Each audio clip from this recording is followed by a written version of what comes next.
Will you keep quiet, Sebastian? Excuse me, please. Sebastian, please. Don't interrupt my act. Sebastian! Oh, Mr. Broadhurst, I didn't see the lights there. I forgot about them. What in the world are you doing? Why interrupt my act like this? Well, look, Mr. Broadhurst, I mean, after all, if you're in a ballpark, they always sell peanuts and popcorns and things like that. I know that, Sebastian, but not in front of him. I beg his pardon, friend. Ladies and gentlemen, and also the children, will you excuse me for a minute, please? Thank you. What do you want to do? Look, Mr. Broadhurst. Right. What are you doing? I love baseball. Well, we all love baseball. When we get to St. Louis, will you tell me the guys' names on the team so when I go to see them in that St. Louis ballpark, I'll be able to know those fellas? Well, now, is it all right, folks? All right. Excuse me, I want to find out the fellas' names. As long as it's okay with the audience. I'm crazy about baseball. Will you stand still? Pick up your hat. Go pick up your hat. Okay. Now, look. Then you'll go and peddle your popcorn and don't interrupt the act anymore? Yes, sir. All right. But you know, strange it may seem, they give ball players nowadays very peculiar names. Funny names? Nicknames, pet names. Not as funny as my name, Sebastian Dinwiddie. Oh, yes. Funnier than that? Oh, absolutely. Yes. Now, on the St. Louis team, we have who's on first, what's on second, I don't know's on third. That's what I want to find out. I want you to tell me the names of the fellas on the St. Louis team. I'm telling you, who's on first, what's on second, I don't know's on third. You know the fellas' names? Yes. Well, then who's playing first? Yes. I mean the fellow's name on first base. Who? The fellow playing first base for St. Louis. Who? The guy on first base. Who is on first? Well, what are you asking me for? I'm not asking you, I'm telling you, who is on first? I'm asking you who's on first. That's the man's name. That's whose name? Yes. Well, go ahead and tell me. Who? The guy on first. Who? The first baseman. Who is on first? Have you got a first baseman on first? Certainly. Then who's playing first? Absolutely. When you pay off the first baseman every month, who gets the money? Every dollar of it. Why not? The man's entitled to it. Who is? Yes. So who gets it? Why shouldn't he? Sometimes his wife comes down and collects it. Whose wife? Yes. After all, the man earns it. Who does? Absolutely. Well, all I'm trying to find out is what's the guy's name on first base? Oh, no. What is on second base? I'm not asking you who's on second. Who's on first? That's what I'm trying to find out. Well, don't change the players. I'm not changing nobody. Take it easy. What's the guy's name on first base? What's the guy's name on second base? I'm not asking you who's on second. Who's on first? I don't know. He's on third. We're not talking about him. How did I get on third base? You mentioned his name. If I mention a third baseman's name, who did I say is playing third? No, who's playing first? Stay off of first, will you? Well, what do you want me to do? Now, what's the guy's name on third base? Well, what's on second? I'm not asking you who's on second. Who's on first? I don't know. He's on third. There I go, back on third again. Well, I can't change their names. Will you please stay on third base, Mr. Broadhurst? Now, what is it you want to know? What is the fella's name on third base? What is the fella's name on second base? I'm not asking you who's on second. Who's on first? I don't know. Third base. Woo! You got an outfield? Oh, sure. St. Louis has got a good outfield? Absolutely. The left fielder's name? Why? I don't know.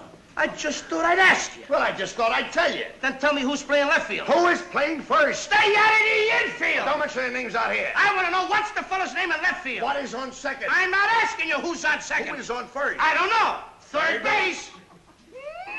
Oh, take it easy. Take it easy, man. And the left fielder's name? Why? Because. Oh, he's center field. He's center. Will you pick up your hat, please? Pick up your hat and Look. stop this. Oh, look, Mr. please. Broadhurst. Yes. Wait a minute. You got a pitcher on the team? Wouldn't this be a fine team without a pitcher? I don't know. Tell me the pitcher's name. Tomorrow. You don't want to tell me the date? I'm telling you, man. Then go ahead. Tomorrow. What time? What time what? What time tomorrow you're going to tell me who's pitching? Now listen. Who is not pitching? Who is on? I'll break your arm. You say who's on first? Why come up here and ask? I want to know what's the pitcher's name. What's on second? I don't know. Third Third base. You got a catcher? Yes. The catcher's name. Today. Today. And tomorrow's pitching. Now you've got it. That's all. St. Louis has got a couple of days on the team. Well, I can't help that. All right. What do you want me to do? Got a catcher? Yes. I'm a good catcher, too, you know. I know that. I would like to play for the St. Louis team. Well, I might arrange that. I would like to catch. Now, I'm being a good catcher. Tomorrow's pitching on the team, and I'm catching. Yes. Tomorrow throws the ball, and the guy up bunts the ball. Yes. Now, when he bunts the ball, me being a good catcher, I want to throw the guy out at first base, so I pick up the ball and throw it to who? Now, that's the first thing you've said right.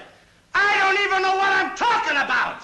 Well, that's all you have to do. Is to throw it to first base. Yeah. Now, who's got it? Naturally. Who has it? Naturally. Naturally. Naturally. Okay. Now, you've got it. I pick up the ball and I throw it to naturally. I know you don't. You throw the ball to first base. Then who gets it? Naturally. Okay. All right. I throw the ball to naturally. You don't. You throw it to who? Naturally. Well, that's it. Say it that way. That's what I said. You did not. I said I throw the ball to naturally. You don't. You throw it to who? Naturally. Yes. So I throw the ball to first base and naturally gets it. No, you throw the ball to first base. Then who gets it? Naturally. That's what I'm saying. You're not saying that. Excuse me, folks. All right, I'm sorry, friend. I throw the ball to You naturally. throw it to who? Naturally. That's it. Well, say it that way. That's what I'm saying. Don't get excited now. Don't get I excited. throw the ball to first base Then who gets it? he better get That's it. it. All right, now don't get excited. Take it easy. Now I throw the ball to first base. Whoever it is drops the ball, so the guy runs to second. Who picks up the ball and throws it to what? What throws it to I don't know. I don't know, throws it back to tomorrow. A triple play. Yeah, it could be. Another guy gets up and it's a long fly ball to because. Why? I don't know. He's on third and I don't care. What was that? I said, I don't care. Oh, that's a shortstop.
Okay, so we're back, and I apologize for any delays and postponements and this and that, but, you know, I was dealing with a lot of things, including, you know, a slew of papers and getting our guest speaker up, Arthur Berger, who I hope you guys checked out. I see a lot of you had attended. If not, it's going to be going up on the blog. Really great. It was a great interaction. I think a lot of. I would like to know your feedback about it. He's a good guy. He's a really good guy, and I was surprised. I invited one of my former professors, Professor Margaret Bates from the New School, who initially was my teacher in mass media research, to attend, and she had a lot of great things to say. So if for whatever reason you couldn't make it, it's going to be on the blog. I'm going to shoot it up on the bird for y'all to comment on. But I would also strong suggest, when I say strong suggestion, that just translates as do it. I would strongly suggest going and rewatching it and commenting on it when it hits the blog. And I think that he gave me personally a lot of insight into the way the book is arranged, the way he thinks, and I mean, by the miracle of modern technology, you know, we're put into these positions in which we can interact with these people. We can interact with experts on fields as opposed to Joe Schmo, you know, which takes me to the book reports. I got through all the book reports that I have received, about 90% of them. I think there's a couple still dangling out there because I'm just waiting for answers to information. But what I shot back out to you in terms of a critique, or if you just wrote a paper, you got a grade. Some of you are opting to do a reboot, a rewrite, but you're not obligated. You're not obligated to it. If you're okay with the grade, fine. If you want to do a revision, I will accept that. You know, most of them were interesting. Most of them were good. And like I was saying on some of the papers and some of the critiques, some of these books I haven't read, and it's like, well, Mr. B, why are you assigning books that you haven't read? Well, it's like, I went through, first, I went through and did this whole culling process as to, what books would be representative of certain aspects of what is going on in the world that I felt would be, topical / seminal / some of the experts in the field, and it also acts as an exercise for me to be able to judge a book report, and I mean, it's not like the outlandish for, people to do book reports on for me to assign books that I haven't read. Although I've read a lot of them, but it puts me into a situation of having to make an assessment on the report based solely on the report. It's like anything else. It's like, you go to read a book review. That book review should be competent in giving you some semblance of, what that book is about and whether it's a good book or not, and whether you would read it, whether you want to read it or not. And I got that indication from a lot of the reports. I've read about 50% of the books on that list, but, some of you didn't really care for the books you read, and your reviews reflected that. And then I cross-referenced it also with reviews or things that I knew about the person, and a lot of times I think you were spot on. A lot of those books that I haven't read, it's like I'm certainly going to read, but if you haven't done the book report, let's get them in. I mean, the real challenge in the report was to be able to respond to the questions that were in the book report guidelines and still make it a paper, paper-like, still have a flow to it, and I don't think that was impossible. It's like addressing those questions, I think, was part of like what a book review really should do, when it's good. I should know something about the author. I should know something about the topic, notwithstanding what your opinion is. It's very easy for us, and even in essays, to take on a kind of, an approach to it where we're making opinions, but it's very, very nuanced. This idea of kind of injecting yourself into your writing, but at the same time, like depending on the subject, and this is the kind of thing that writers have to do all the time. Depending on their field of interest, depending on what they're writing about, is that certain subjects predispose themselves to a certain kind of style, to a certain kind of treatment, and we're going to get into that today in discourse analysis. The ways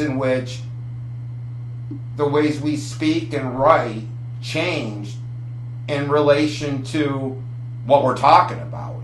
Whether where we're doing the talking. Whether it be from a college lectern, or whether it be in front of a judge, or whether it be, with your friends at dinner, the ways in which our patois, our way of speaking, has a tendency to change up, and the analysis of that, and the ways in which we analyze speech and text, and not looking at necessarily the content, but looking at the ways that things are said stylistically. A lot of it does have to do with word choice, but as Berger will write in this chapter, but more often than not, we're trying to look at the whole thing in terms of analyzing it in terms of its overall function. And there's different ways of doing it. we're going to find out. There's different ways of doing it. There's critical discourse analysis, there's multimodal analysis, and we'll go over all that today. And then I want to get straight into interviews. And once again, it's like what Berger has to say about interviews. He stays very, very specific to this kind of structured academic interview. And I'm going to give you guys some examples of those kind of interviews as content on Blackboard. Those kind of objective interviews that have to do more with the idea of what is called oral history, or back there was this old police show, Dragnet. I used to walk in there like, just the facts, ma'am, just the facts. As opposed to an interview, for instance, an investigative journalism interview, that once again, for different circumstances, there are different tools and there are different protocols that one must be aware of. It should go without saying that there's certain generalities to all versions of interviews too that I totally get with Berger, and I'm going to talk about that. I'm going to talk about my experiences with doing interviews as a former broadcast journalist and as a documentary filmmaker. That's a different kind of interview, and I'm going to post an interview that I did a little while ago. I'm going to post the raw footage from an interview, and I'm going to tell you right now, I made a decision to post that interview due to the fact that I've done a couple hundred interviews, and probably about maybe 100 just for Juggernaut, the IBM documentary. And some of them go exceedingly well, and some of them don't, but I'm putting up the raw footage for this interview that I did with Mike Shade from Safer Chemicals, Healthy Families, down in Brooklyn a few months ago, and I'm going to put it up because it wasn't perfect. Had to deal with a lot of incidentals and contingencies that I really didn't plan for, and you have to do workarounds with that kind of stuff. And I'm going to, when I put that up on the blog, I am going to critique, the things that went really right with that interview and the things that went wrong with it, including technical stuff, because I think technical stuff, is important when it comes to interviews. Technical, not only in terms of, whether you decide to live the guy or not, or how you frame him, or what kind of background you put him in front of, or that kind of technical stuff, as well as technical in terms of this kind of dance that you do in an interview setting, and these kind of techniques and strategies. And I want to talk a lot about that because I've had a lot of experience with it. I've had a lot of experience with it. So there's that. So if you haven't gotten the book reports in, let's get the book reports in. You have the option. There was a lot of good stuff there. A lot of good stuff. The grades reflected it, but I'm a little bit disheartened with the people that just haven't submitted yet. I'm a little bit disheartened with that, and I know that 75 to 80% of it has to do with the fact that we're in the midst of a situation that is very taxing on our powers of focus, on our powers of discipline right now, and I get it. In tandem with the fact that asking people to read books at this point in human history and our culture and the United States, God love us, is metaphorically akin to asking somebody to go in and have all their teeth removed. It's about at that level of our interest in literacy at this point is somewhat impoverished, and there's reasons for that. There's reasons why we don't want to read, and why it's taxing, but I think that the corpus of a lot of what I do in the classes kind of draws attention to this kind of, why we feel that way about it. Whether it be through, deficiencies in the education system or where our values lie or whatever. It's like, but I still put a lot of stock. I can't stress as a college professor. It's like I can't overstress this need to. If you want to get the real deal on anything, I think where the rubber hits the road, the go-to, all-purpose, your best bet for stuff is to go to the books. To go to the books that give you context, the books that give you understanding of a situation in a much more encompassing way than, for instance, watching a YouTube video or watching something portrayed on MSNBC. Some of that stuff I don't want to disregard, because I've been watching like a lot of YouTube videos on everything from like, the COVID-19 situation, the economy and all that, and a lot of that, is a vital, and a lot of those are interviews too. A lot of the things I watch are interviews with important experts and thinkers in certain fields, that all that applies to the idea of how interviews are very, very important source of information. But having said that, the idea of reading books by experts, by scholars who know what they're talking about, who are in the field, who are certified to talk about certain things, is really where you're going to get your meat and potatoes in terms of, how you're going to operate in the world, how you're going to really operate in the world.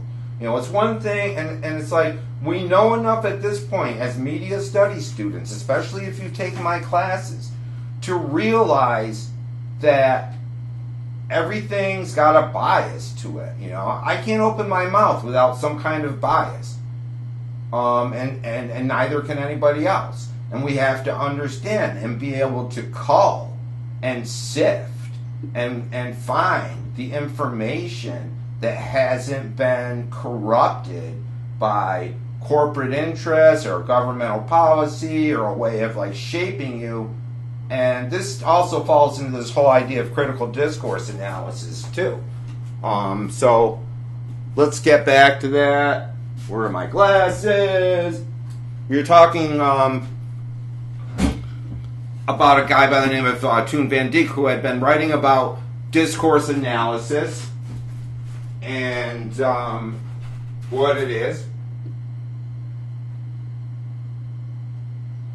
and what it's not. Just a refresher, because we went through this slide already.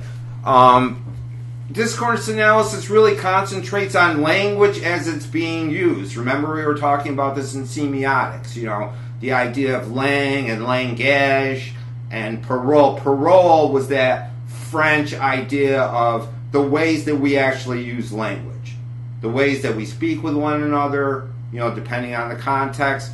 Also, the communication of beliefs. And in parentheses here, he says cognition. The communications of beliefs is tied to the ways that we think. Cognition is thinking. Cognition is processing, reasoning, right? That beliefs and cognition are linked and conflated with each other. What we think, what we believe, and what we think usually resonate with each other. Also interaction in social situations. And this will tie in a lot with the whole ideas of Freud and Jung with the persona. How we put on one mask for a certain situation and another mask for another one. How we're a certain way with a professor that is reviewing our doctoral dissertation, how we are with a cop that pulls us over for having a headlight out, how we are with our brothers, our siblings on the phone, that in all these situations we are malleable and shiftable, and we shape, and those interactions too are shaped along certain guidelines. And this is what he wants to get to with discourse analysis. Given these three dimensions, it's not surprising to find that several disciplines are involved in the study of discourse, such as linguistics.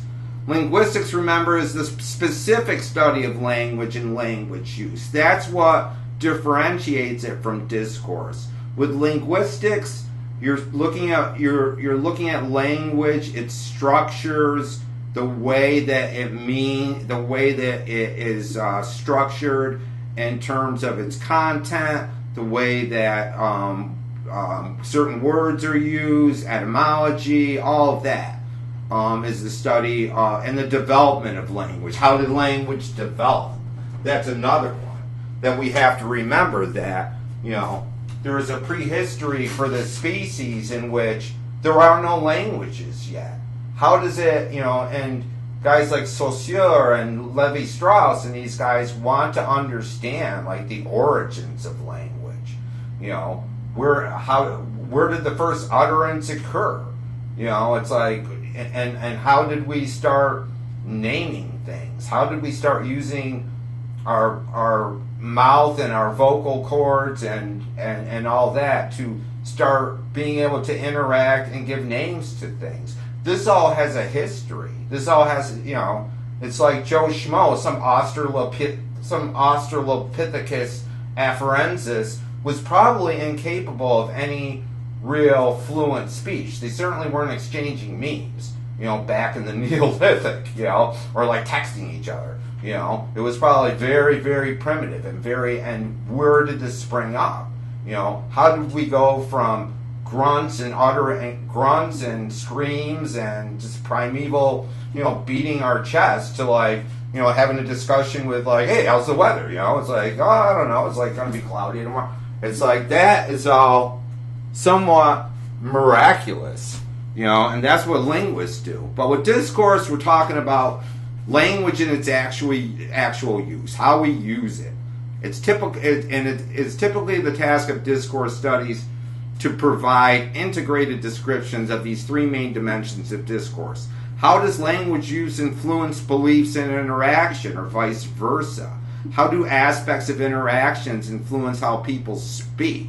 Or how do beliefs control language use and interaction? Moreover, besides giving systematic descriptions, we may expect discourse studies to formulate theories that explain such relationships between language use, beliefs, and interactions. That within this field of study, one would ultimately find certain kind of theories about why we say the things that we say in the certain contexts that we do.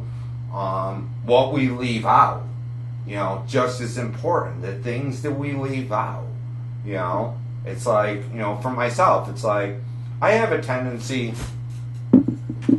through the use of Buongiorno's Little Helper, caffeine, of having and with my own somewhat pugnacious Joe Pesci like temperament, I have a tendency to run at the mouth at times, and I found myself in situations the other day where I was having, I guess one can politely and euphemistically call them altercations with strangers on the street about stuff, because Buongiorno likes to run his mouth, and after a couple of these things, before noon, I'm looking at my watch and I'm thinking to myself, Buongiorno, you need to rein it in a little bit. You need to stop and just shut up for a while, and this idea of not speaking, this idea as a strategy of dealing with the world or what we say or the ways and once again, it's I think that psychology is instructive for us in terms of the ways that we deal with people, and we'll talk about certain things, we won't talk about other things, for instance, it's I have these conversations with my brother in Charlotte, and sometimes I feel, chatty, and I'm talking about what I'm doing, or sometimes we get into politics or what's going on with, opening up the economy again, and, he comes from an entirely different.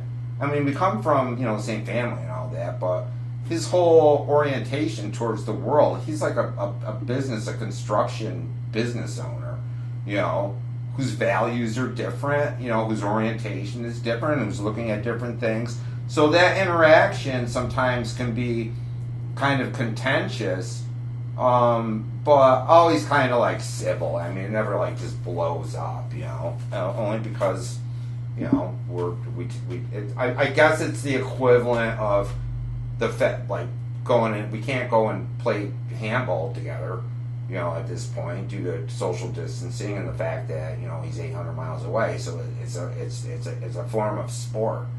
And debates look at debates. This is going to be a huge area of study for us. Huge area of study.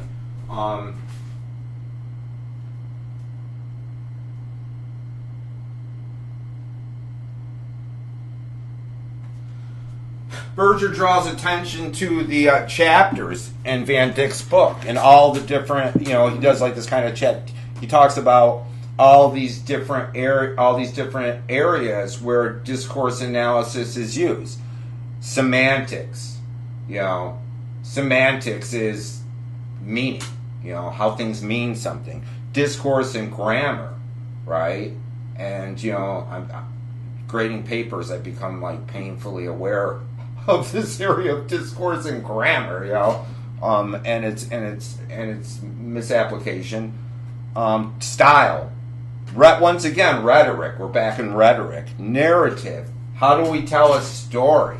In my writing classes, I do this thing with kids where, or students rather, where we go round robin, like first couple days of class, and everybody tells a story of something that has happened to them, or some anecdote that you tell over and over again. All right, like I have this huge arsenal of anecdotes, as you know, and stories that I have told time and time again. And in that kind of setting, I talk about like how you deliver a story, your timing. Stand-up comics are experts at this. And as you know, if you sat in on our talk with Berger, he's just written a new book on humor. He's really interested in humor, the uses of humor, and he even talks about humor in this chapter. Argumentation. How do you argue? What devices do you use? That whole like verbal parlay. And that's going to be different, for instance, between like having an argument with your significant other and having an argument with, a professor about a grade, hopefully not my class, or an argument that we have, in a debating society, which used to be a big thing. Even in high schools, you used to have like the debate club. Genres and registers of discourse. What's the genre?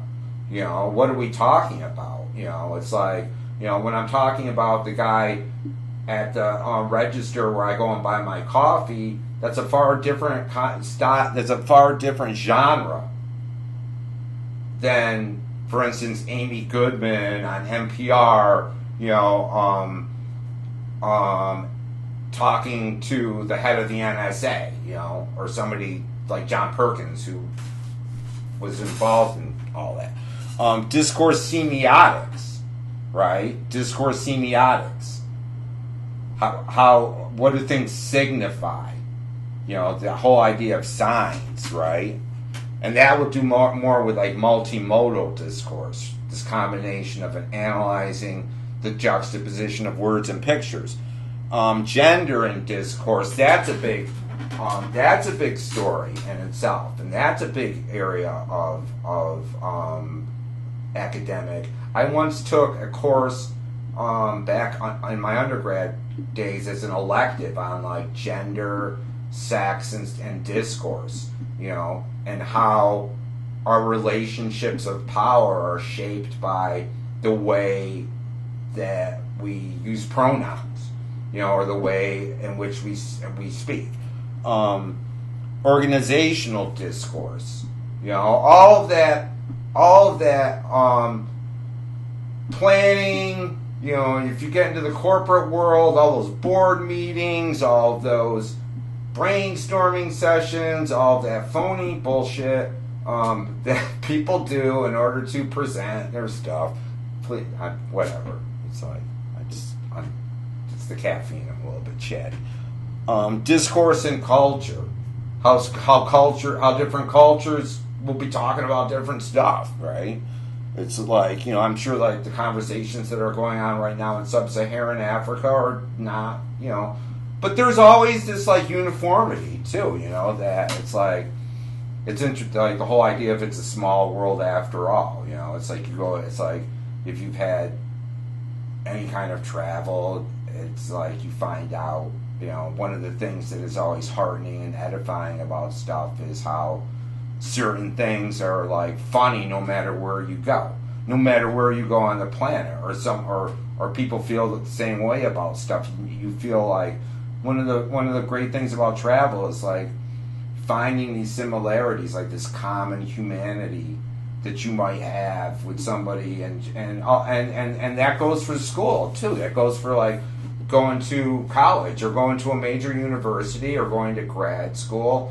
You'll find interactions with all kinds of people, especially if you like start to get to the grad level. You'll be meeting like people from all around the world and different ideas and culture, and you'll be working with people that grew up on the other side of the planet.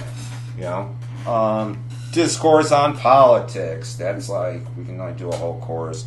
Applied discourse analysis. You know, how do we apply it? How do we take this and apply it to a text?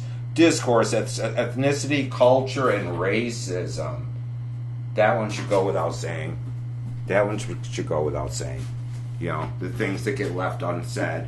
You know, for instance, like things like, you know, political slogans that, you know, may seem to mean one thing and yet, you know, have racist connotations to them, depending on who's speaking.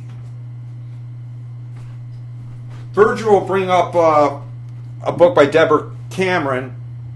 I can't remember where she's from. She was an academic.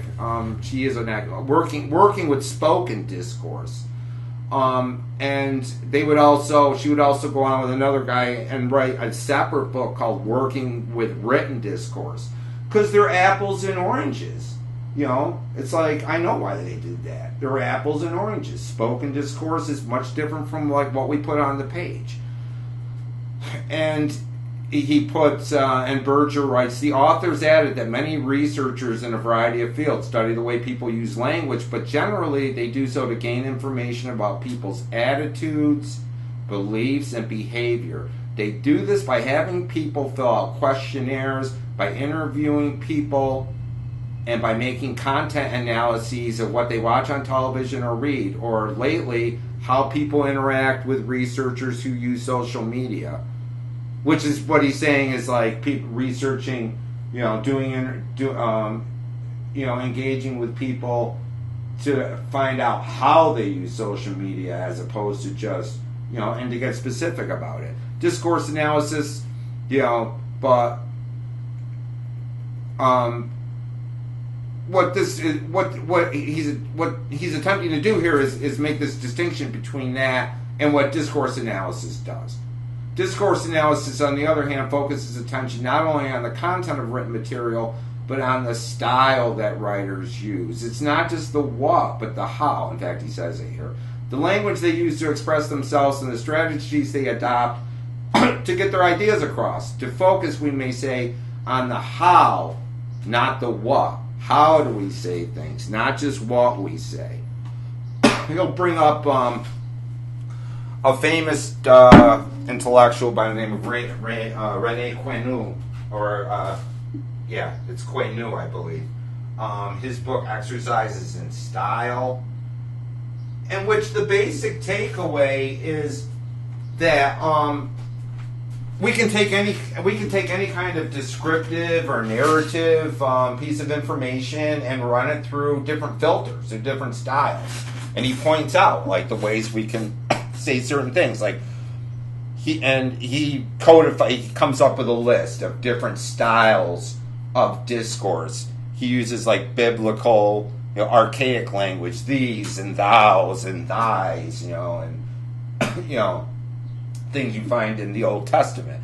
A bureaucratic style of doing things.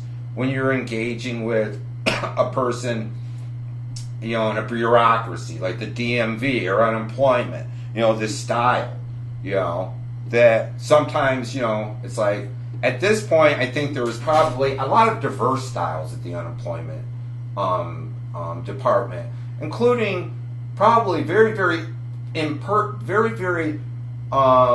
loose styles that include a lot of F-bombs at least on the non-employee on the non-employee end of things. There's probably a lot of argumentation going on. It might not be all that bureaucratic right now in the unemployment departments across this country, but there is a bureaucratic style. Dialects, phrases from French. I'm always like doing stuff like that. Je ne sais quoi, raison d'être. It's like sometimes the French say it better. Sometimes the Germans say something better. Sometimes the Italians have sayings for things, and being Italian, I'm well aware of the ways in which certain idioms in Italian are it's like I'll be talking to my brother and we'll refer to something, I'll be saying something like that, that come si chiama, or something like that, or whatever, he's a pazzo, or whatever. It's like we'll slip into Italian, Discursive discursive in this sense means always going off on tangents, and it's like not staying on focus. And what I find a lot with students is that that's a big thing with some of you, and for me too. I like to go off on tangents, but usually I like bring it back around. I just went off on a tangent about my brother to talk about dialects, right? But these tangents and papers that lead me down this Alice in Wonderland, like following the White Rabbit into this realm of the Mad Tea Party and really not coming back from it. It's just staying there with the Mad Hatter and the Field Mouse and going off on a tangent, intellectual, jargon, and high level of abstraction. Though, for those of you who were there for the talk with Berger, you know that he's very personable and he's very accessible, and he does have this thing about like high theory that I kind of share with him. But I read a lot of high theory. I read a lot of like the egghead guys, Derrida and Deleuze, and these are the kind of guys that Berger's like, they're like, it's like, but high levels of abstraction, poetic, saying things poetically, which seems to be a dying art, except for poets. It's like the only people that feel like they have a right, and then there's the whole, cliche about the guy that wants to be a poet, and it's like, well, it's like, I hope and it's like, I want to be a poet, and the response, from the workaday guy is like, well, I hope you like starving, but the ways in which you're entitled to, it's like we talk about in image theory, how you're entitled to poetry and the use of poetry and the use of, I quote stuff all the time. In fact, I think in the last lecture I was like quoting Walt Whitman from a poem, that's your heritage, like we say in image theory. It's like you have the right to be a poet. It's your God-given right. There should be more. If there was more poetry out there, it would probably be a lot less overt stupidity and violence. Primer, short sentences with few connectives, right? Just in this kind of, texting would probably fall under that.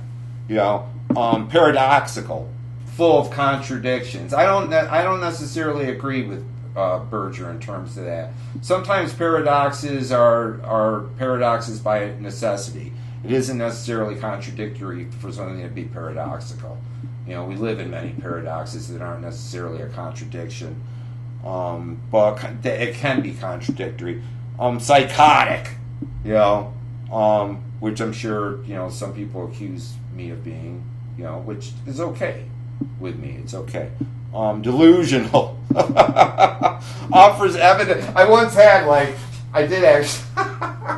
actually had one of my mentors, advisors, accuse me of being delusional about something, and she was only half right. Rap, rhyming, verse with a strong beat, right? Telegraphic, skips words to get ideas across. I don't know, telegraphic, it's I think they're talking about in the old days when you used to use a telegraph, you would and I'm sure texting is a perfect example of how we need to just get something across, so we abbreviate stuff, we leave stuff out, we don't make, it's I know I'm even guilty of texting people and not using these whole sentences, I need you to be I am going to be at blah blah blah at approximately blah blah blah. Telegraphic. Starts to get into political discourse and ideology. And he says in the book, and we've already been through this. We've already been the rounds with this, with ideological criticism. But, once again, in discourse, one has to, by necessity, think about ideologies. What drives a discourse? What are the underlying beliefs of a discourse? And he says ideologies can be defined as systematic beliefs about politics held by members of some groups or members of political parties. If we look carefully, we can find ideologies in cultural texts that express values, biases, and belief systems. And then he quotes from this book by Durham and Douglas Counter in Media and Cultural Studies, Keywords. He's already quoted from this book before. And they state, if people think, and we've done the rounds with this whole thing, between discourse and image theory, we know about the ideological context of so many things, of art, of writing, of mass media. So this should be not something that is hard for us to get. If people think something is natural, they believe it can't be changed, right? How many people out there have these assumptions about the prevailing order that they just have normalized, or they've been indoctrinated to such a degree that they don't think any other way of doing something could possibly exist. We talk a lot about, in both classes, we've been talking about Marxism, and we've been talking about this whole idea of class and wage labor, and not to beat a dead horse about it, but exploitation and use value versus exchange value. And a lot of people are stepping up and looking at the way things are starting to size up economically in this country and wondering if this whole idea of wage labor, this whole idea of making such and such an hour, you put in your time and you trade it in for this much and they work it out as equation, is going to be the way that we're going to be able to operate in the 21st century. There are ideas being bandied about a guaranteed income. If we're going to have any kind of functional society with the huge numbers of unemployment we're seeing, but some people, can't even break out of the idea of living in that world where you're as if it was just natural, right? That this is the way we do it. As if it were like the sun coming up in the morning. I go and work a certain job, I get this much an hour.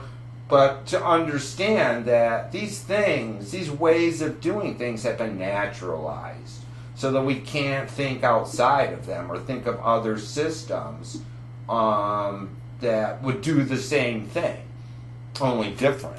You know, they believe it cannot be changed, right? So many people out there, you know, especially politicians who are caught up in the game and restrained by the rules of a game that they choose to play, you know, operate 9 times out of 10 under the assumptions that you gotta play by the system, gotta play by the rules. You know, this is what I'm going to be posting some stuff, a little bit controversial, about all these like presidential things going on, talking about you know, what these politicians believe in their heads. You know, because you know, we make these choices, we're like politicians, and we have to understand that they walk around with this like conception of what human life is, just like you and I do. You know, and where do you want to put your voting dollar? You know, where do you want to put you know your marker on that roulette wheel about that? It is only when they see political arrangement.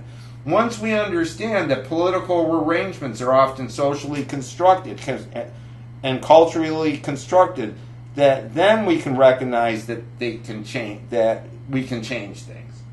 Once we realize, and once again, you know, our current situation and the way it's sizing up in terms of how we're getting battered by unemployment, how we're getting battered by a healthcare system that is nowhere up to the task of dealing with this pandemic in any kind of efficacious or rational way, and are using discourse. If you want to go do discourse analysis right now, just watch the evening news, watch what our governor says, watch what experts say, and see the ways in which they shift the language. Some are optimistic, some are pessimistic, some use certain words to extent. You know, we've started to have all kinds of new code words springing up about certain things. You know, about now it's like they've decided to turn the term contact tracing into something else. I can't remember what it is offhand right now, but it's been given the idea of using euphemisms. Euphemisms are ways of giving unpleasant things these kind of sugary, sugar coated. I like the whole idea of like, I always like to use like food insecure versus like starving. You know, oh, they're food insecure. No, they're fucking starving. That's what they're doing. They're not food insecure. All right. Berger will quote from Van Dyke, or Van Dyck rather. Generally speaking, when social scientists investigate ideologies, they focus their attention on the ideological content of text. Discourse analysis, on the other hand, is concerned with the linguistic content of ideologies and how the ideologies are expressed. Toone Van Dyck discussed this in his essay, A Linguistic Study of Ideology, and he says here, ideologies are usually studied in the social sciences and in linguistics, and yet in this contribution, I would briefly like to make a case for a linguistic approach to ideology. The most obvious argument for such an approach is the fact that ideologies often are expressed and reproduced by Lang, that is, by language use or discourse. He's trying to say that it's in the use of language that we should really be like focusing our attention. Communism, liberalism, feminism, racism, or anti-racism are unthinkable as powerful ideologies and would not be adhered to by so many people without their ideas being formulated and reformulated in the daily utterance of their leaders and followers, right? Make America great again, you know, this and that, you know, all these things that get said, you know, on both sides of the political spectrum about what we should be focusing on, what we should be concentrating on, what we shouldn't be concentrating on. That all of these things go on, and there are huge blind spots, and they shape the way that we view the world. They shape the way that we view the world. And we also have to become literate, politically literate, of understanding when somebody doesn't want to talk about something, or doesn't want to address something. It's like John, what's his name? Jon Stewart used to have a great one about from that show, The Daily Show. He used to have this great one about watching this argument on CNN by these two, esteemed academic, theorists, or two politicians, and the whole argument was about how we were going to go in and attack Iraq. And the whole argument consisted of the one side saying, "Oh, we've got to have a boots on the ground approach. We need to put troops in there, And the other side was kind of like, no, we got to do strategic bombing and not put anybody in there, right? Boots on the ground versus strategic bombing, right? That was the discourse. But nowhere in the discourse, it was either A or B. There was nobody there, defending option C of just not doing it, or not going in, or option D of doing something by other means. They shaped the discourse. It was a foregone conclusion that we were going to go to war. It was just how we were going to do it. How we were going to do it. So that discourse was very limited in what it was talking about. It is fundamentally discursive nature. It is this fundamentally discursive nature of the reproduction of ideologies. Ideologies get reproduced. Politician says something, then everybody's saying it. Everybody's believing it. The reproduction of ideologies that also takes a linguistic approach indispensable in a broad, multidisciplinary study of ideology, although ideologies are not only expressed in and reproduced by language use, but also by other social practices, like those of discrimination and exclusion. We may boldly claim that ideology is inconceivable without language. Ideology is inconceivable without language, right? Think about everything that's going on in the world right now. Think about, one can go as far as saying, well, speech, sticks and stones can, back in the day we used to say, sticks and stones can break my bones, but words will never hurt me. Then came this thing called hate speech, right? Hate speech, right? And we started talking about this idea of these words, and all they are is words. They're not bullets, they're not guns, they're not bombs. These words that were coming out of people's mouths that were influenced by certain ways of looking at other people and generating these, theories. One can call them theories about, how certain people should or should not be treated, or what certain people represent, or what certain people do and what they don't do. And people started to realize, hey, wait a minute. It's the way that this person is talking constitutes a form of discourse in which they fucking hate the other person. And if they could work their will up to and including actually hurting the person. So that we started to have this international discussion about hate speech. When you were saying things and then it even became like a constitutional and jurisprudence thing about the fact that this is it's all of a sudden we started talking about legislating it, because we started to realize how even though sticks and stones can break my bones, but we found out that words can hurt and words can lead to because the fact of the matter is, you look at any totalitarian regime, you look at anywhere where there was mass genocide, you look at anywhere where a bomb was dropped, you look at anywhere where there's a homeless population, and dictators and presidents waging war on their own people, you will always see that it always starts right here, right out of the stuff that comes out of my mouth. The stuff that comes out of my mouth has a huge bearing on whether people are going to be put in internment camps or not, about whether people are going to be let in or not let into a country. It all starts right here, and one needs to be wary of the power of words, of the power of its use, and the power of its misuse. Oh, sorry. Just whatever. It is what it is. Critical discourse analysis gets into this idea of critical discourse analysis, which is, or he calls CDA, which is a variant.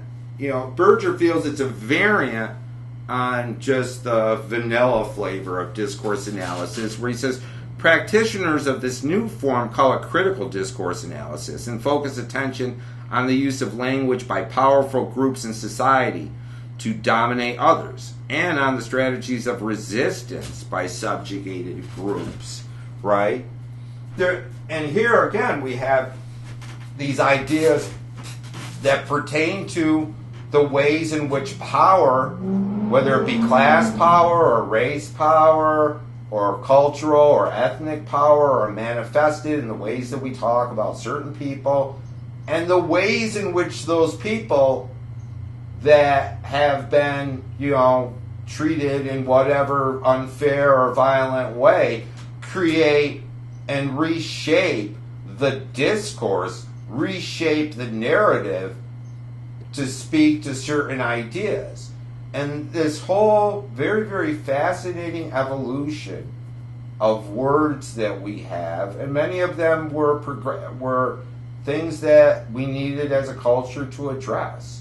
Like things that sprang up, like acronyms like the like LGBT that didn't exist when I was a kid, or gender bias, or hashtags and memes and all this new kind of discourse.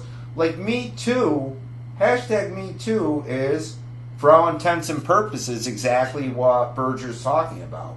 This strategy of resistance against a certain kind of power. And I put ellipses here, but he says focused attention on the use of language by powerful groups in society to dominate others, and on the strategies of resistance by subjugated groups. And if anybody, I hate to going back to one of my heroes, but he is one of my heroes. If you have ever read 1984, you will understand, and if you know anything about George Orwell, the author of 1984, and that book was written in 1948, folks, and he understood if that book is about anything, it is about the ways in which in which you can dominate and brainwash and subjugate and make docile huge swaths of the human population by changing the language, taking words out. This whole idea of doublethink in 1984, thought crime. There's a one of the main characters of the book and the films is working for what they call the Ministry of Truth, and they keep taking words out of the language with the goal of speech becoming like the dictionary. They pride themselves in the idea that there's fewer and fewer words to say things about certain things, and hence they feel that they're being more efficient, that it's more economical that way. It's like, if you have never read 1984, once again, strongly suggest it. Strongly suggest means do it.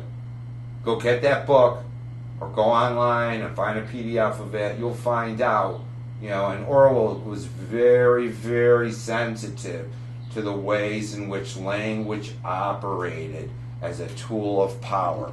So this whole idea. So, I would include Orwell as one of the early pioneers of this whole idea of like discourse analysis.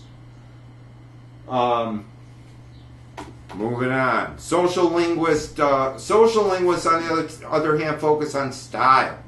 The style of talking about something, the style that I use. And we all have a style. Well, I have a style, you have a style, everybody's got, it's like that old Sly Stone song. I got a thing, you got a thing, everybody's got a thing. Everybody's got a different style of talking. You know, even though it's like, you know, there's a lot of conformity, you know, in that, it's like we all, you know, if we pay attention to, you know, I would suggest, you know, or I would submit the idea of going out as a experiment and just like instead of listening to the way that what people are saying, listen to the way things are getting. If you have opportunities, say, you know, and the opportunities, you know, for social discourse, you know, around, say, a wedding table or whatever, are kind of limiting right now. But, you know, in a Zoom session where you're usually just zoned out anyway, let's, like, be honest about it. You know, usually just zoning out when you're, like, logging on Zoom for other people's classes. Listen to the way things are said, you know. Take the content. I'm not saying, like, don't do it in my class. Don't do it in my class. Stay content focused. But, you know, in somebody else's class, don't listen to the content of what's being said. Listen to the styles. Try to divorce yourself. Do an intellectual exercise and look at the styles of the way people talk. You know, the rise and fall in their voice, whether they use their hands or not. You know, the metaphors that they use. You know, do that experiment on style, structural patterns found in genres. We talked about this. News stories and editorials always have a structure to them. You know, critical discourse analysis includes these concerns, but also considers how stories are framed, how readers are positioned relative to the text they consume, and how the use of language leads readers to make certain interpretations of the text. Because once again, it's like we have to understand that when we're in the process of reading something, we are engaging in a dialogue with a text. You know, it's hard to concede that fact, but when you really look at it, as you're reading, once again, good thought experiment. As you're reading, try to foreground yourself and kind of look at yourself in the third person as you're reading, and thinking about the ways you're reading, right, and the thoughts that come to mind. You know. Or any other kind of text, you know, it's like you're always engaging, no matter whether you want to, you know, as docile as you become when you're watching the latest episode of whatever, you know, you're always kind of engaging in it in some kind of dialogic way. Step back, foreground your thoughts and ideas about it as you're taking it in, whether you're reading a book or whatever. Do that experiment, and I assure you that it will be interesting to you, you know, how you feel about certain things. You know, when you're watching a film, you know, we have this running dialogue going on in our heads of commentary, you know, even if it's just kind of nebulous, you know. Critical discourse analysis includes those concerns, but also considers how stories are framed. Remember, I was talking about the boots on the ground versus the bombing thing. That discussion was framed in the fact that we're going in, you know, how readers are positioned relative to the text they consume, and how the use of language leads readers to make certain interpretations of the text. How are you positioned in relation to the text? You know, are you, you know, it's like, for instance, like, you know, Mr. Berger, Professor Berger might be reading a book he might be reading a book by somebody else and he's an expert in that field, and he's positioned against that text like I'm positioned against certain texts, you know, as opposed to like an undergrad or some guy on the street like picking up a text. How are you positioned in relation to that text? How are you positioned in relation to a campaign slogan or a campaign ad? What is your position? What is your position with paid programming, paid commercials? How are you positioned in relation to that particular text? He goes on to talk more about critical discourse analysis here. And Berger, we found out, is a big stippler for analyzing fashion and advertising.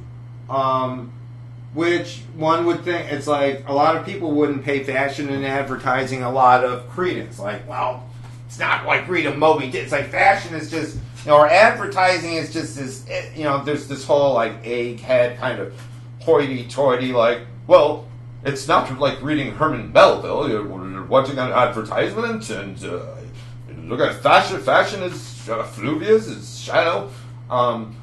Berger's saying that tells us a lot. There's a lot there. There's a lot of meat in advertising about the world.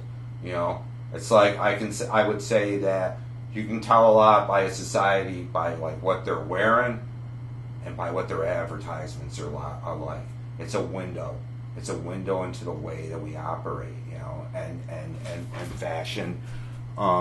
He says, when making a critical discourse analysis of an advertisement, Cameron and Panovich suggested we do several things. He says, if we're going to apply critical discourse analysis to advertising text, one question we might ask is how the linguistic choices made in these texts do the work of constructing and addressing the various categories or types of consumer identified by advertisers.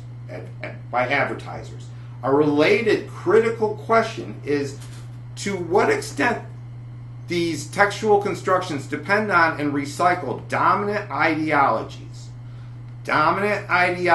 in advertising being recycled about what is good, what is bad, what is value, what is, so that in identifying with the positions on offer, consumer is also buying into certain kinds of power and inequality.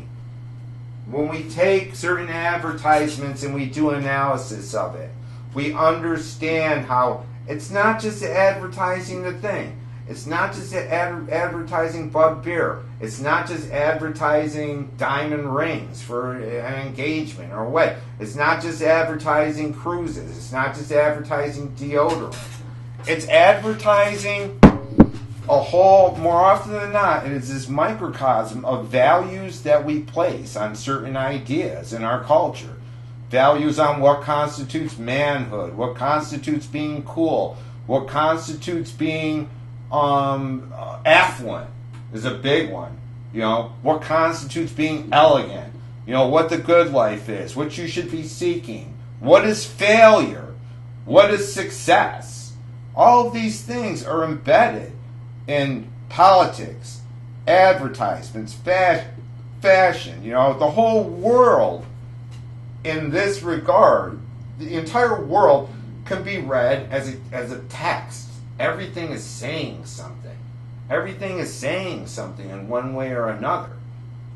Whether it be the design of a building, or whether, kids are all of a sudden wearing like hoodies. What is that saying about the society?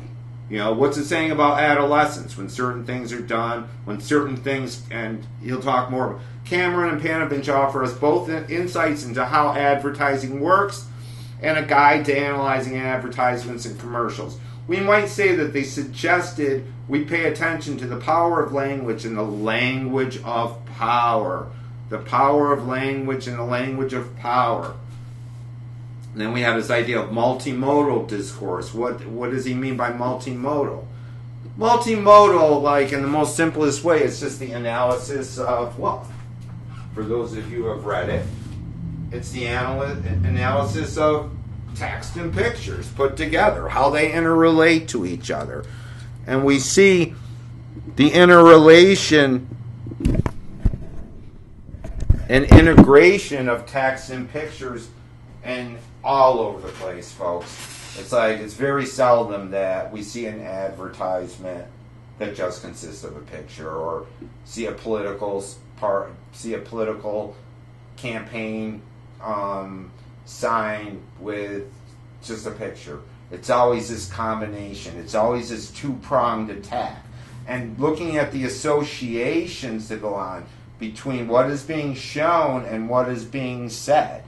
And Dr. Berger is really good at this, too. He happens to be really good at this.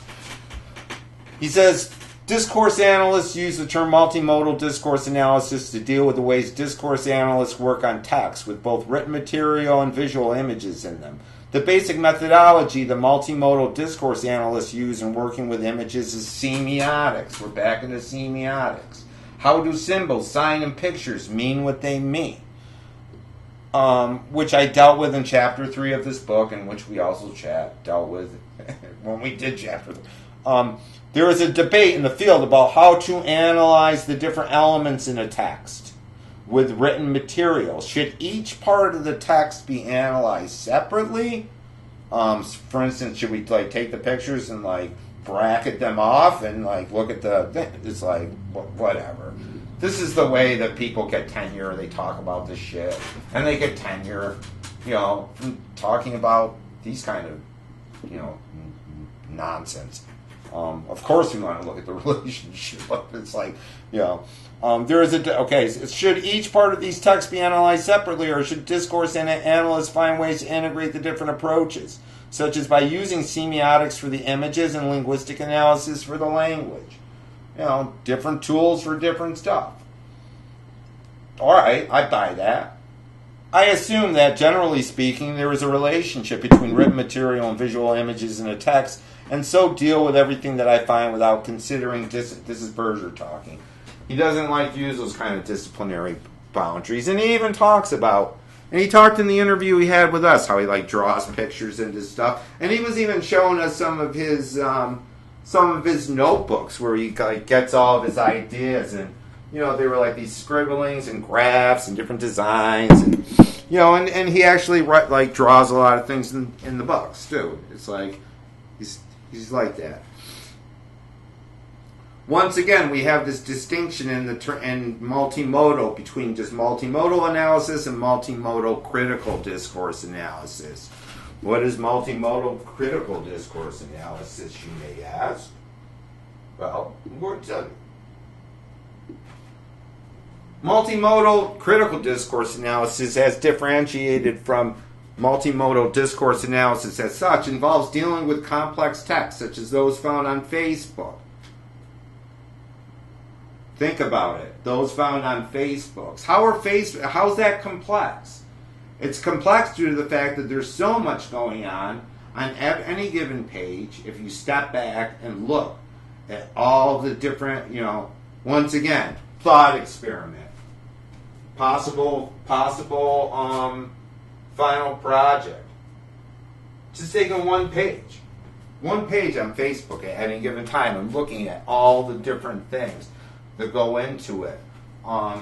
We had this talk last year, I think it was, with one of my old professors, Terrell Carpy, who's now at the University of Toronto, about Facebook. He wrote a book on Facebook and how it operates as a platform, what it does, how certain elements of it, the timeline, this part, your history, all this stuff developed, and how it's displayed in pictures and words and this and that. And it's this cacophony of conflicting and variant ideas, so that's why it's complex. And, advertisements are complex. Various audio-visual mediated text. And here I think we can include things like videos, like music videos, in a critical manner.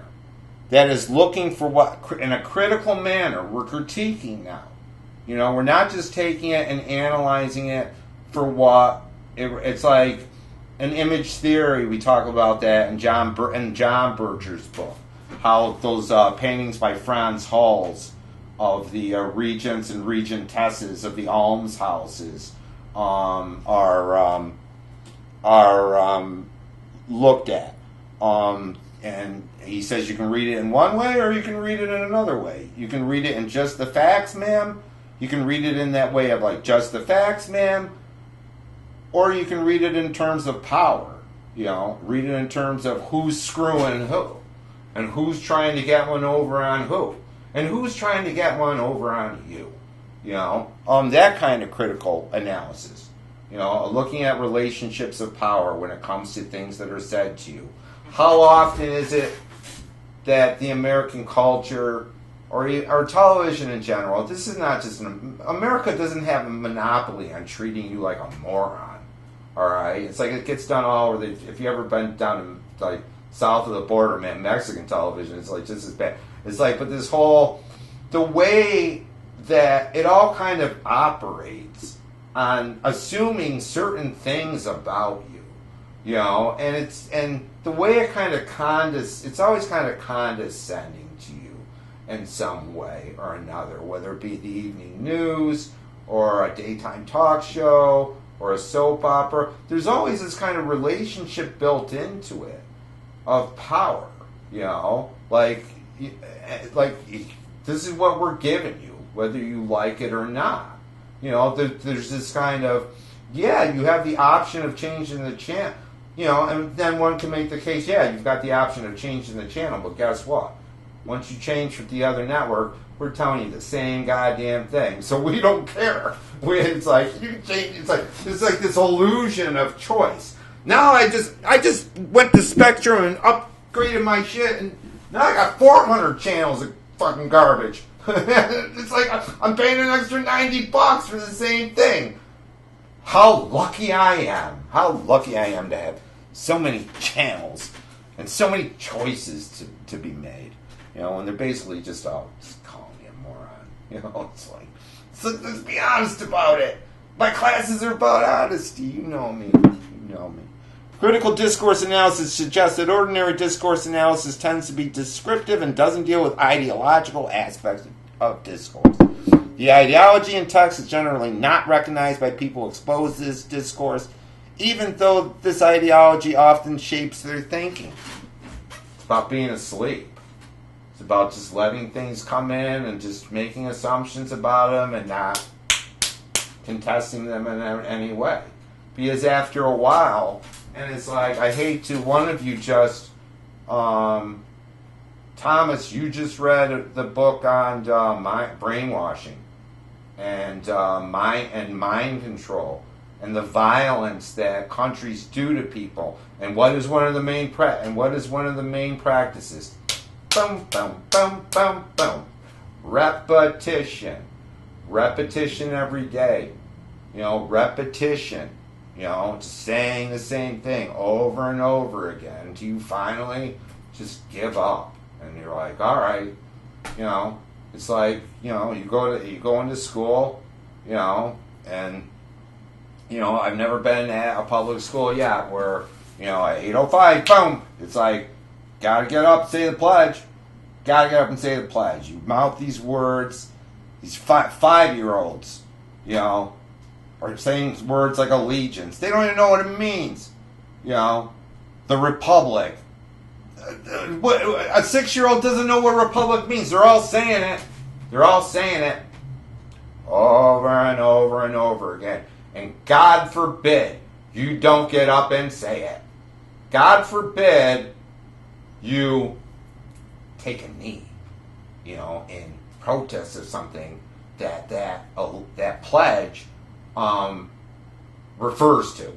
All right, that you make your own semiotic signature by saying no, I don't want to. It's like no, God forbid you do that. It's like you'll be ostracized and. You go down to the principal's office, and then they call your parents, over what? Over words. Public schools love to do shit like that. The ideology in text is generally not recognized by most people. David Macon and Andrea Mayer explained in How to Do Critical Discourse Analysis. A linguist might, for example, be able to provide a thorough and revealing analysis of the language used in an advertisement, but much of the meaning of this advertisement might be communicated by visual features. The same would apply to news that was accompanied by a photograph or a textbook where an exercise was part of linguistic and part visual. Gotta check my time, folks. I didn't know I was going to run over like this with this stuff, but, it's important.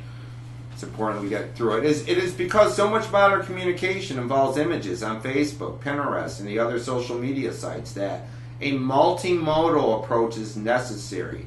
Here, everything from the typefaces used in text, the facial expressions on models and advertisements and actors in commercials and television shows, the lighting, the use of color, and so on, plays a role in generating meaning in text. In Chapter 5, I quoted Lurch Lotman to the effect that everything in a text helps generate meaning. Discourse analysts would agree.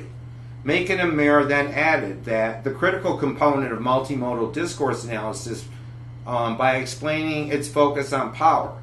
The question of power has been at the core of the CDA project. Basically, power comes from privileged access to social resources such as education, knowledge, and wealth, which provide authority status and influence to those who gain this access. Remember, we were talking about Marx, gain the means of production. They gain the means of media production to say what is necessary to subjugate people. It's not an equal relationship. It's not this equal conversation that is going on between the millions and the networks, Although sometimes they'll make it seem like on the morning shows, they'll have a couple of, they'll have the nice guy weatherman and this other guy, and this pretty girl, and they're like, hey, glad to see you this morning. Having your cup of coffee, so are we. Like, they want to come off as like they're your friends. This whole idea of like, they're your friends. Folks, they're not your friends. They might, they might be like perfectly, reasonable, likable human beings outside of that studio, but that's not what they're there for. They're there to keep you, they're there to build this faux relationship with you to keep you watching. It's like to keep you watching. The question of power has been at the core of the CDA project. Basically, power comes from privileged access. We'll move on here. The aim in CDA has been to reveal what kinds of social relations of power are present in text, both explicitly and implicitly. Since language can reproduce social life, what kind of world is being created by text? And what kind of inequalities and interests might this seek to perpetuate, generate, or legitimate? Here, language is not simply a vehicle of communication or persuasion, but a means of social construction and domination. Social construction and domination. He has a lot more to say about fashion. We're not going to get into it. We're running over. I didn't have a chance to get into interviews yet. I will. I'm going to put this up on the Bird. I assure you, I want you to be reading interviews. We will get to interviews next time around. But, I do what I feel is necessary to do. And then, I kind of wanted to, brush off this chapter. And then I reread it this morning. I'm like, hey, wait a minute. It's like, this is kind of, important stuff. And we got to get into it. But I'm going to end it there. He has a lot. I have other slides on fashion. His analysis of that Kenneth Cole ad is pretty brilliant, really. That Kenneth Cole ad, I would check that out. I would check out what he has to say about the text in that. But hopefully this was not a yawner. I don't think it was. It was material that I initially kind of, sometimes it's like when it's brought to life for you, it's like it's a little more interesting. But so we're gonna have to start talking very soon about very, very soon, within the next week, about final projects. And I'm gonna give you guys all kinds of options. And we were even talking about it with Berger about using some of his exercises in the book as like the meat the possible options for you to do a final project with. You know, I don't.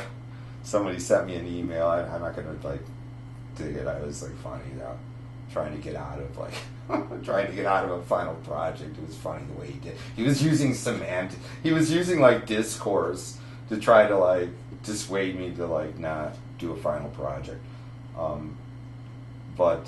Anyway, I hope you're all well. I hope you enjoyed the Berger interview, and I'm just gonna stay on the game and keep cranking this stuff out, you know, until we're like done, you know. But we do need to talk about final projects like by like, you know, Monday, Tuesday, whatever. So okay, let's call it a day. Thank you.